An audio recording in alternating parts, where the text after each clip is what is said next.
Alright, I think we're gonna wait 2 more minutes before we start. Today we will be talking about cyber competitions. We'll cover a little bit about security conferences, club fundraising, and also the primary talk will be about beginner's pathway. So if you have any questions about those kind of topics, go ahead and comment somewhere there, and I will try to answer the questions. Okay, 2 more minutes.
Alright, I guess we can go ahead and get started. So again, welcome to the National Cybersecurity Student Association Facebook Live. My name is Vitaly Ford. I'm the Director of the Chapter Development, and I will be talking today about several topics. First of all, I'll briefly discuss cybersecurity competitions, what is out there, and in fact, we will be having another Facebook Live anytime soon, where Nikita Golubets will talk more about cyber competitions. We'll also discuss security conferences, how to get involved, how to volunteer, club fundraising, and the beginner's pathway. So what should you do when you actually start your cybersecurity path and career? So let's start with the cybersecurity competitions. Currently there are a ton of different competitions going on, pretty much probably every week across the globe, and most of these lie under the category of capture the flag competitions, so-called CTFs. So CTFs are competitions where your goal is to capture some kind of information that is considered as a flag from, say, a server or decrypting a packet, or you have to decrypt some kind of encrypted message with, say, discover a RSA key and then use that RSA key to decrypt the message, or you have to solve some kind of crypto puzzle, you have to discover do a network analysis and discover some information there, then submit it and score points. So CTFs you can get from ctftime.org. Again, ctftime.org. That website stores and pretty much real time shows you what kind of CTFs are running right now across the globe. Most of these are free and you can always join. The best way to approach CTFs is to try out, start with CTFs that typically always free online, and look through walkthroughs on GitHub or just somewhere in the internet where people post how they actually performed and what they did exactly in those CTFs, and then you can successfully build your CTF portfolio and actually sometimes even showcase to your potential employer later on and put it in your resume.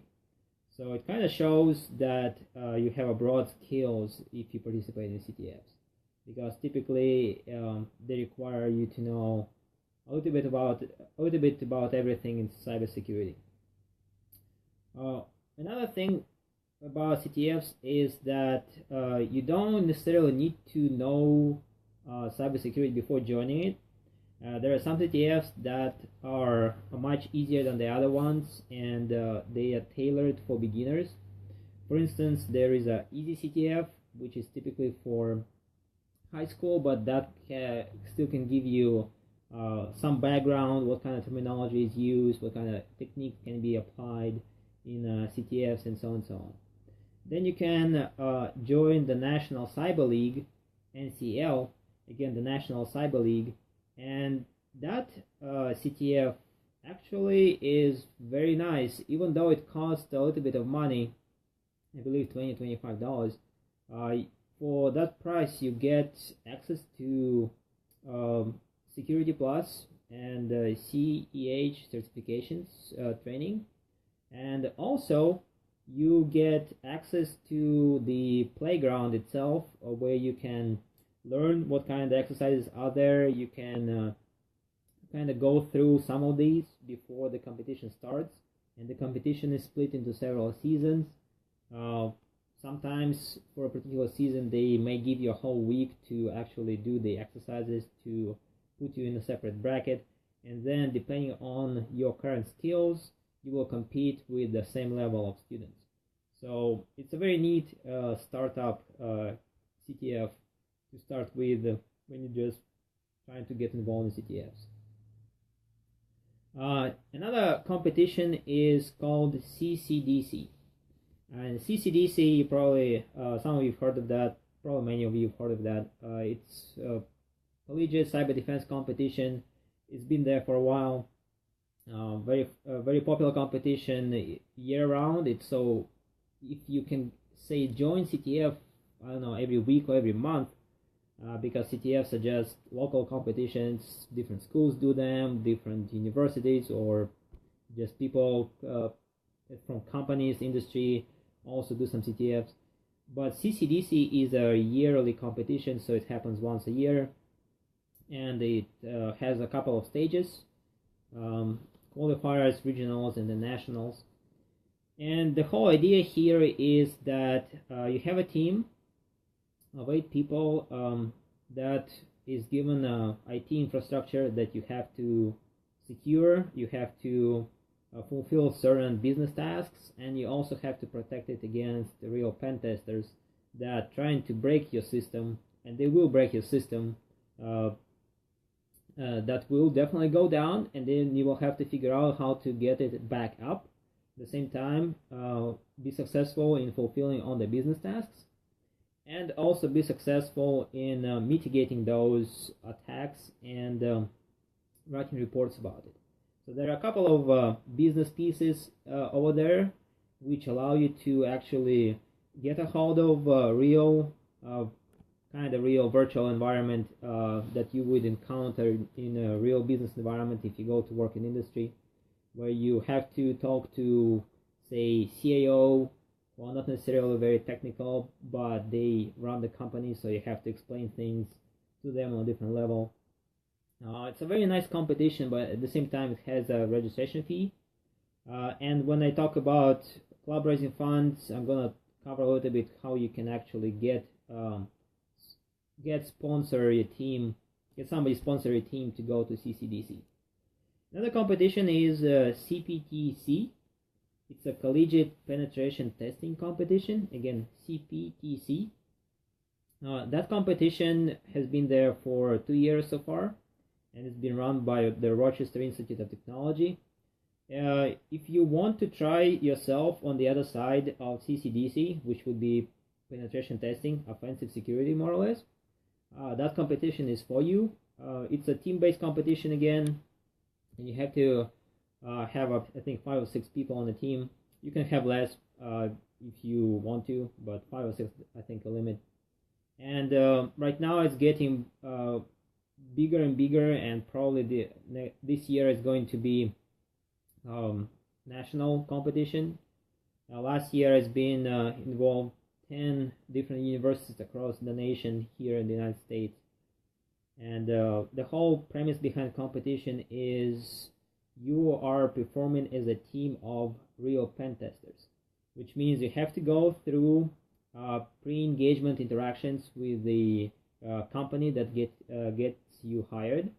They have an excellent infrastructure. They have excellent people working on developing that infrastructure, and then your team will have to perform as real pen testers would do. So you have to go along this along the lines of understanding the scope of your work, understanding the business environment of the work. You have to understand how to communicate, how to report correctly to the C-level executives. Then you have to understand the importance of the scope itself, so you cannot go out of scope. If they tell you that you're allowed only to attack this particular subnet, you cannot go and try to attack another one, right? So you always have to ask. You also always have to understand that you're working as a real pen testing company, even though it's a game environment. It's a great competition. I believe it was a 2-day competition last year, and it's also fun. It's the other side of CCDC kind of thing. And the fourth type of competition I would like to discuss is King of the Hill. King of the Hill is kind of combining 3 of the above mentioned competitions together. So you have a piece where you have to actually defend an environment. You have assignments to attack other teams, and you also have to plant your own flags to score points. So it's quite interesting competitions. An example would be Panoply, Panoply. Again, Panoply. That would be an example of King of the Hill competition. It's a great competition when you already got a hold of CCDC, CPEC, CTF. You feel pretty comfortable with those, and you can continue on into King of the Hill.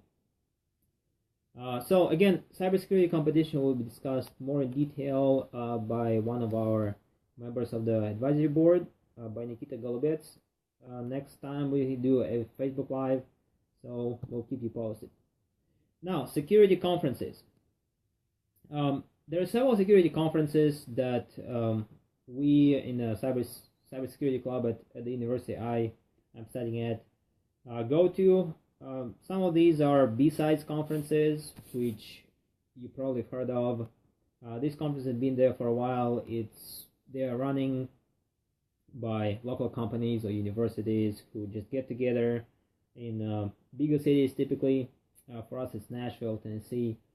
And there you can, for a small fee, I think about maybe $10, $15, you can, it's registration fee. Typically, it's local B-Sides conferences. You can get to network with industry professionals, with penetration testing professionals, with, I don't know, on the defensive side, IT security professionals. You can listen to excellent talks, cybersecurity related talks. And it's just a great conference because typically you can always find B-Sides near your location, maybe 1 hour drive. Like for us, it's about 1 hour drive to Nashville. And you can come in the morning and then leave in the evening, so you don't have to worry about gas money much, and you don't have to worry about hotel as well. Then you've got ISACA, IC Squared, and InfoSec conferences where you typically go to network with industry, try to find sponsors for competitions or sponsors for your club, and just get to network, get potential internships, get job opportunities. The importance of networking is big. We've had already Facebook Live with Jessa, and she did a great talk about LinkedIn and the importance of networking and connections, communication. How to get to ISACA, IC Squared, or InfoSec, or even B-Sides, you actually can get there via volunteering. Typically, volunteering is paid, registration is fully paid, and sometimes they even provide you cover a little bit of travel costs and potential hotel costs. So volunteering is a great way to get involved in conferences, and what you should do is to contact organizers if you know, say, a conference is coming up, say in half a year, and you have to be proactive. You have to contact organizers and say that, hey, I'm student from this kind of particular school, and I would like to really get involved for this kind of reason. Is there any possibility to volunteer? Or you can do the same thing via your advisor or faculty in your school. So you can ask the faculty to reach out to the conference organizers that you would like to go to, and ask for volunteering. Typically, they always need volunteers, especially if you're being proactive and do it before the conference starts, long before the conference starts. Another conference is DEF CON. You probably heard of that. It's definitely a great conference. Happens once a year. It's registration fee, I don't remember exactly, I think it's $200. So you do have to have some kind of sponsorship or just pay yourself to get to the conference.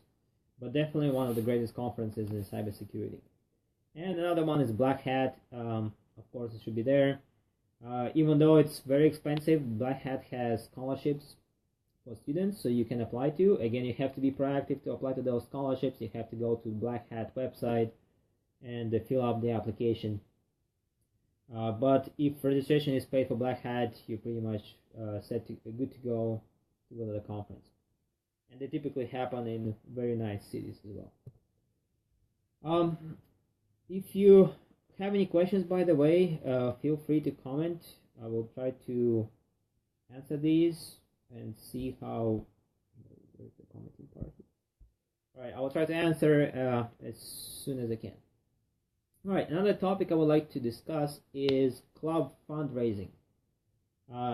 This is one of the most difficult things to do, because as a club or as a National Cybersecurity Students Association chapter, at some point you will have to figure out how to get money to sponsor travel to conferences, to competitions, say to sponsor club events, activities, and so on and so on. So say you have established a club or a chapter of the association, and you're trying to figure out how to get money. The first thing is you can seek for the internal university support for clubs. Typically, you might have a student government association, you might have a student organizations clubs, where you could apply for sponsoring your club particular activity, say a campus-wide activity, or maybe it's an activity to reach out to local communities, to high schools. Any activity pretty much can be potentially sponsored by the university support, and you can do that having your advisors support as well. So using your advisors networking at the university college itself, you can figure out whom you should reach out to and then fill out the application, submit it. Again, you have to be proactive. You don't have to wait until the last minute. Say you have a week before competition, you probably will not find funds. It's very, very difficult because of the time issues. But at the same time, if you reached out to your local university student university support, say half a year before, 3 months before the competition, you have a high chance that they will find funds to sponsor travel. Another thing is, say you are trying to do some kind of college-wide activity. For instance, a phishing campaign, teaching employees about how to detect phishing, what is social engineering, how to actually figure out when somebody is trying to social engineer you, how to defend yourself, some best online safety practices, and so on. You can use that as a fundraising event. And you can tell that for a small fee, say $3-5 entrance fee for employees at your college or university, you can have this workshop kind of thing, or just 1 hour talk during a lunch break. That will provide kind of insight to employees about basic online safety, basic phishing detection, how things work in the online world, because not everybody knows about it. and that could be a nice activity for your club or chapter. And also it could be nice for employees to actually know what's going on in the world in terms of cybersecurity. Another thing is you can get funds from networking, going to conferences and networking there. You can reach out through your industry connections via your advisor. That's also nice. So if you and your advisor would be willing to, say, have a conflict support document, the advisor will be able to send it out to the industry partners he or she knows about, and then that will be a potential avenue for getting industry connections, and as a result you might get sponsorship for going to a conference, going to a competition, sponsoring club itself, and so on and so on. So that's very, very important for clubs to actually understand that you can use your advisor's connections, you can use connections you get at the conferences to reach out to industries and say, hey, we are this just got established a club or chapter in cybersecurity, we're really passionate about it, we would really want to go to CCDC, but there is a registration fee and we have to cover travel costs. You definitely need to think of your sponsorship, so-called sponsorship package. What would you give the sponsor back? Say you would recognize them at every meeting. You would let them give a 1 hour to our talk at your college or university for recruitment purposes. You would put their logo on your T-shirt, right? You put logo on your website, your Facebook pages. So you would have a sponsorship package, and that would be beneficial to both sponsor and your club or chapter. Volunteering at the security conferences would also be a great way to get some revenue from sponsors by reaching out to them while you are at the conference, going to booth, right, talking to industry, seeing who is local, trying to talk to them and say, hey, again, we have a chapter here in cybersecurity, would you like to sponsor us? We just established, or we've been there for a year, we really need money to go to conferences and all other events you would like to go to. Book selling event. Question, how do you get sponsors? So again, there are a couple of avenues that we've discussed so far. Is through your advisor connections.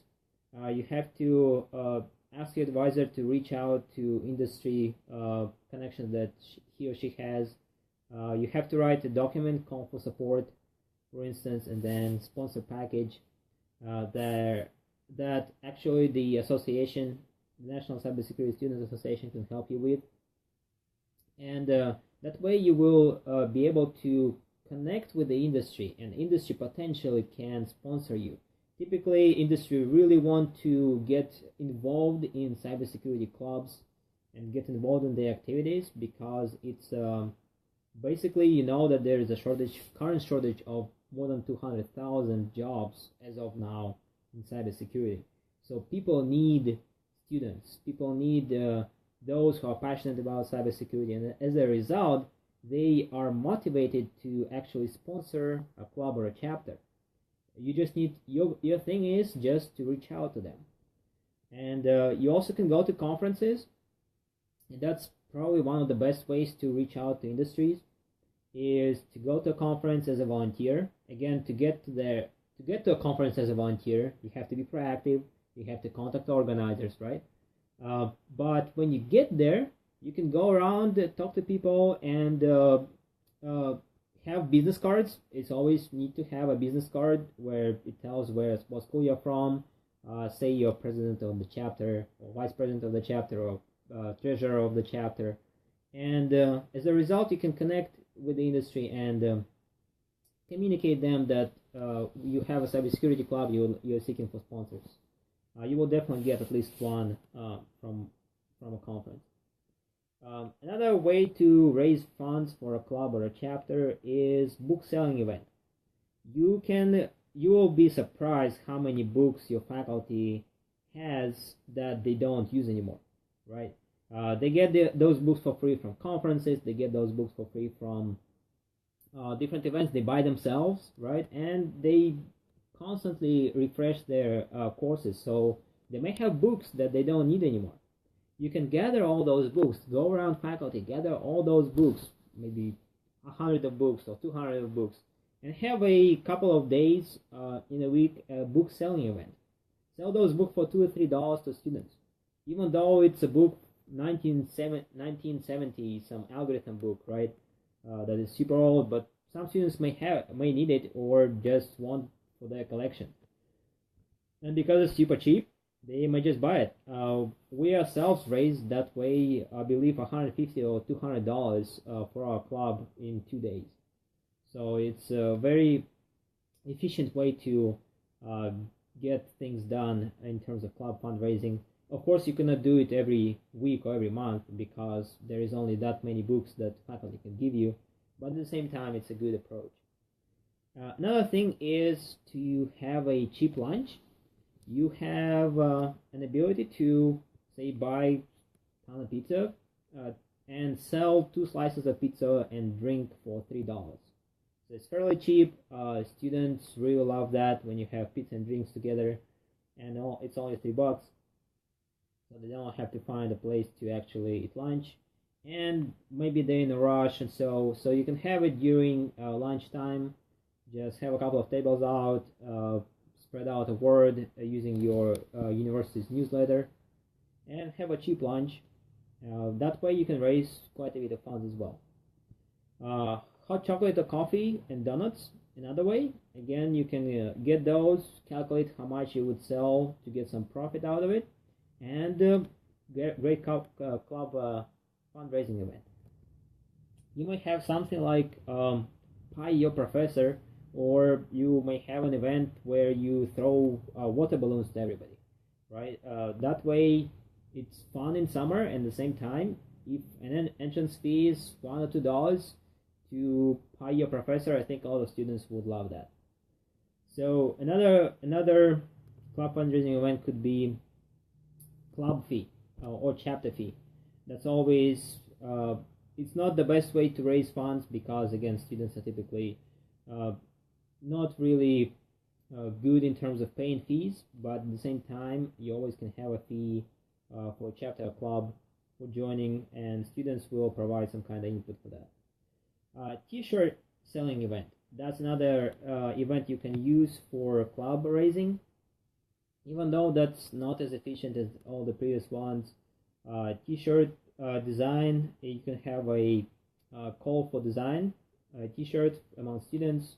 You give the best design, say free t-shirt or free entrance, free registration to a conference or whatever, and you can sell those t-shirts out at your local college or university events. So moving on to beginner's pathway. So say you just started your cybersecurity, you joined the club, you joined the chapter, and you don't really know where to start, right? How to learn information, how to get involved in security events. Again, you can go to conferences, but you can only learn that much at those conferences. You always have to learn by yourself on your own, and you have to reach out to your faculty, you talk to your student peers, but also there are a couple of things you can do yourself to actually build your skills. First of all, cybersecurity is not about only hacking and defending, right? It's also about understanding how things work behind the hood. So say you're trying to defend against potential I don't know, state actors, right? You have to understand how your IT infrastructure is structured. You have to understand how what kind of software, what kind of hardware is running there, what kind of operating systems you're using, what kind of services are exposed, publicly available, privately available, what kind of potential attack vectors are there. There are a lot of things you have to actually think of before you start defending your network. And again, CCDC competition would be a great competition to actually understand it in detail, how things work on that kind of level. But what kind of skills you would need is you would definitely need IT skills, which is information technology, right? Understanding system administration, networking, Linux, be fluent in Linux. If you not fluent in Linux yet, that would be a great start in your cybersecurity career, because understanding being fluent in Unix, Linux commands and operating systems is very important when you go to cybersecurity. A lot of servers and services are running on Linux environment, and as a result, you have to understand how that works. Also, software development.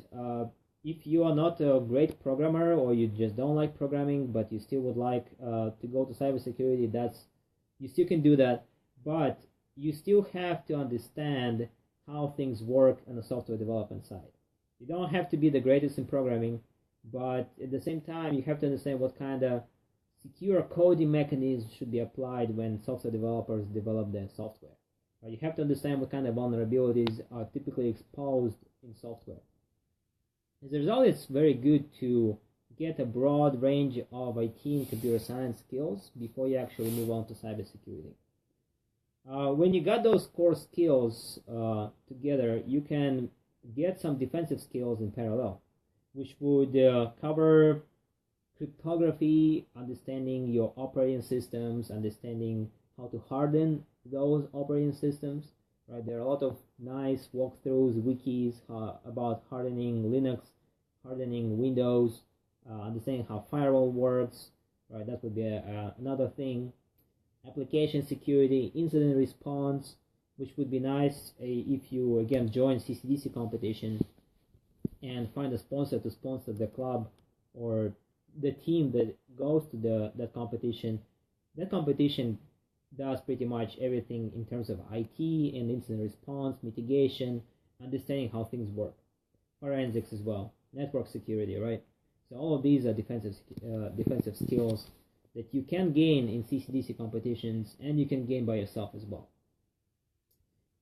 Another thing to remember is that even though, say, you just started as a freshman or sophomore, and you still didn't take those networking databases classes, you don't know cryptography because you haven't taken that yet, you can always go to subreddits, like on Reddit, subreddit NetSec, right?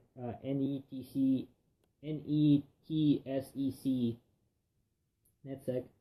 You can read through Y Combinator news, like Hacker News, right? To read just articles about different cybersecurity events, activities, software, different things that is happening, vulnerability analysis, walkthroughs for capture the flag competitions. Get involved in the National Cyber League is a great first step in your cybersecurity career. You don't have to know anything about cybersecurity. It teaches you, as long as you have a passion, you have time for it, go for it. As a result, you can gain those core and defense skills during, say, first 2 or 3 years of your college and university studies, and then move on to offensive skills, which would be auditing, penetration testing, vulnerability research, right, exploit development, physical security, if you like that, social engineering. So all of these, they kind of require you understanding how things work on the defensive side and how core operations actually are there in IT side. And after gaining your offensive skills, you can go into developing your specialty, being a specialist in say penetration testing, being a specialist in IT infrastructure defense, being a specialist in exploitation analysis, malware analysis, right, exploitation development, and so on and so on. So there are the core thing here is to be passionate, and also to be to have great time management skills, because you have to understand that college or university will not give you everything you will need for your cybersecurity career. You have to spend hours and hours every week to just focusing on reading articles, going through CTFs, trying to do CTFs, building your own lab, right? Another thing you can do that as well on your own time. Slowly you can build your own lab, and we posted recently a blog on a cyberstudents.org website. You can build your own lab having a couple of virtual systems. If you have a trouble or problem with virtual system, understanding virtualization, you can always talk to your professors in operating systems, talk to your professors in networking. They all typically will know how to work with virtual machines and how to develop those. They will always help you out with that. Also, there are excellent guides you can find in the internet how to set up VirtualBox or VMware Workstation. VirtualBox is free. VMware Workstation is not free, but at the same time, if your college or university has a agreement with VMware, Workstation will be free for students like Microsoft Imagine, right, or the program Microsoft DreamSpark. Building your lab would really help you understand how things work on IT side, how things work on a defensive side. If you build your lab with a firewall, with an Active Directory, with a DNS server, with a web server, to understand how things work, you have to just build it. You have to start Googling. You may spend a week, you may spend 2 weeks on setting up a DNS server, but eventually you will understand how it works, and you will feel great about it, because now so many things will make sense to you after you install your own DNS server and set it up with firewall to work, right, in the client machines. So it's very important to really spend a lot of time on your own to build your skills in your beginner's pathway. And we will have soon a panel, hopefully within next month. We'll have a panel for beginner's pathway where we will get industry out, we will get educators, we'll get students, and we'll just talk about exactly what kind of things you can do to start with in cybersecurity. It's a great career path. Not that many people know about it, because typically in high schools people even don't consider cybersecurity as a career, unless they meet somebody who tells them that, hey, cybersecurity is actually a problem right now. It's been always a problem, but it's been, because of this shortage and the high demand, it's been a problem of finding cybersecurity specialists, right? A question. I was at a conference, and for cybersecurity, one of the CSOs said the cybersecurity storages was for mine expert level, so basically 5+ years in industry. They don't want to hire beginners. Some of them don't, and the reason why, because they are wanting somebody who already had experience for the sake of having a C-level executive, right? When I'm talking here about hiring beginners, I'm talking about, say, security engineers, auditing, pen testers. They're out of job in the IT market, network analysis, malware analysis. You can get a lot of a really great job if you're actually good in malware analysis. Just malware analysis alone can land you a really nice job. When you talk to that person, that particular person about a CSO position, that definitely would be a no-no for student, because they do require 5+ years of experience in the industry. But at the same time, you will be surprised how many positions are open right now that don't require 5 years of experience, that just want people who just graduated with a cybersecurity concentration, or have been participating in CCDC, CPEC competitions, and know what they're doing in terms of defensive or offensive, or in terms of malware analysis, exploitation development. Secure coding is important as well. Database management. If you know how databases work, that's good, but if you know how to secure databases, this is much better, right? Typically, Cisco has a lot of internships for cybersecurity concentration. They also hire straight from graduating bachelor's degrees straight from colleges and universities. There are a lot of local small companies that right now are seeking for and really they have a high thirst right now for cybersecurity professionals, and they hire straight out of college. Not necessarily, again, not necessarily big positions, but it will be entry level. Even though it's entry level position for cybersecurity, it will be well paid. And the reason why, because there is a high demand and there is no people to actually fulfill that demand as of now. So you will be able to find internships and jobs if you say go to indeed.com, right, and you look up cybersecurity in your local area. You will find a lot of them. And I think at that conference that you've been to, in the comment, Gerard, you probably encountered just industry that was seeking CSO or CISO, C-level executive, instead of having somebody to do IT work or to do network analysis, right? Again, secure coding, understanding how defensive side and offensive works. So, great question. They don't want to hire, so how do we overcome this? Also, they said many companies are outsourcing data centers outside US to save money.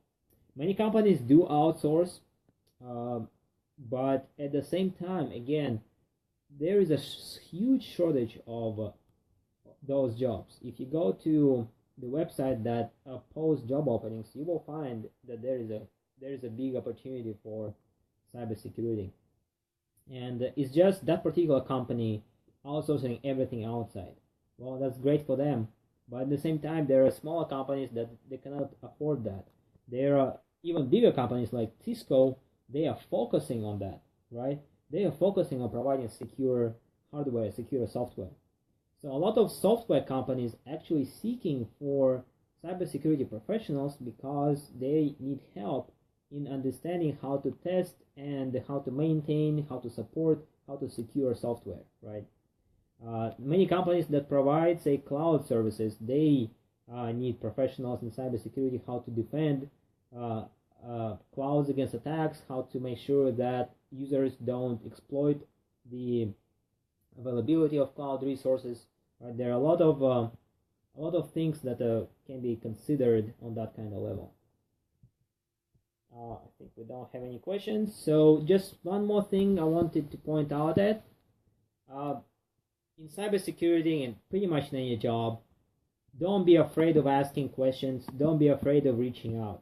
If you think, well, I established a chapter and I really need to right now find some funds, but I think it's not gonna work, and I really don't want to go to that conference. That's a wrong approach, because it will work eventually. If you're persistent, if you're passionate about it, go for it. With the support of your advisor, you can be confident that you will find a sponsor for your club. You will find a sponsor for your chapter. You will find a sponsor for your team to go to a competition. The only thing you have to do is to be persistent and ask questions. All right, try to find a way how to get funds in your local college. Find a way to get to a conference as a volunteer. Get to that conference. Get, say, from your advisor or from your local college. You can get sponsorship for travel expenses, right? $100 to $200 won't be much for a college to cover travel. At the same time, you would actually get to a conference and get connections there. So try to find ways to reach out to industries, reach out to faculty, reach out to college, student organizations, local in your campus, and then I'm sure you will be successful in that. So we will still be answering questions after the live session is over. So keep free just commenting, even though it's a couple of days late. You still can comment, and we will follow up later on if we need to. Thanks again, everybody watching. Next time, Nikita Golubets will be talking more about cyber competitions, maybe some examples, maybe how competitions can be run on your own, maybe about also hackathons and cybersecurity. So we'll come up with something, and he will be talking about that. And if you have any suggestions about future Facebook Live, let us know. We're always open to your suggestions, and we'll always consider that to what to talk about. On our advisory board, we have industry professionals, we have academic professionals, so we always can come up with something. And on this note, don't forget to like somewhere here or there. I don't remember exactly where the button is, but that way you will always keep up with our posting, with our Facebook Live events, webinars, and so on and so on. We're gonna have more events to come, so we'll keep you posted. Again, thanks for watching, and I will see you soon.